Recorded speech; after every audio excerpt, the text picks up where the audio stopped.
Friends, మీరు దయచేసి ఇలాంటి పని అస్సలు చేయకండి.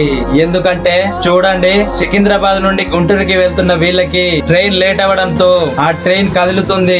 ఎలాగైనా సరే అందులోకి ఎక్కుదామని వీళ్ళు ప్రయత్నం చేస్తారు. ట్రైన్ రన్నింగ్ లోనే వాళ్ళు ఒక్కొక్కరు చెప్పున అందరూ ఆ ట్రైన్ లోకి ఎక్కుతారు. కానీ ఒక్కటి ఆలోచించండి ఫ్రెండ్స్, పొరపాటున కాలు జారి ఆ రైలు కింద పడితే పరిస్థితి ఏంటి? ఈ ట్రైన్ మిస్ అయితే వేరొక ట్రైన్ కైనా వెళ్ళవచ్చు, లేదా రేపైనా వెళ్ళవచ్చు. కానీ ఇలాంటి సాహసాలు అస్సలు చేయకూడదు.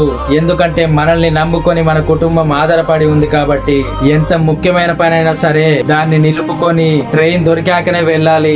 ఫ్రెండ్స్, మీరు ఇలాంటి సన్నివేశాన్ని ఎప్పుడైనా చూసుంటే తప్పకుండా కామెంట్ చేయండి. ఫ్రెండ్స్, పాపం మీరు ఈ వీడియో చూస్తే ఖచ్చితంగా మీకు చిన్నతనం గుర్తొస్తుంది. ఎందుకో తెలుసా? వీళ్ళు వీరి జీవితంలో మొట్టమొదటిగా ఒక సైకిల్ కొనుక్కుంటారు. ఆ సైకిల్ కి పూజ చేసి కొబ్బరికాయ కొడతారు. వాళ్ళకి ఉండడానికి ఇల్లు లేకపోయినా, పెద్దగా డబ్బు లేకపోయినా వాళ్ళు కష్టపడి కొనుక్కున్న సైకిల్ ని ఎంతో ప్రేమగా చూసుకుంటున్నారు. లేని వారికి జీవితంలో ఇంతకన్నా పెద్ద సంతోషం ఏముంటుంది? మనలాంటి వారికి ముందుగా సైకిలే పెద్ద గిఫ్ట్. ఇప్పుడైతే కార్లు, బైక్లు అన్ని వచ్చాయి, కానీ ఒకప్పుడు సైకిలే మనకు ఆధారంగా ఉండేది. ఫ్రెండ్స్, మీరు మొట్టమొదటగా నడిపిన వెహికల్ ఏంటో తప్పకుండా కామెంట్ చేయండి.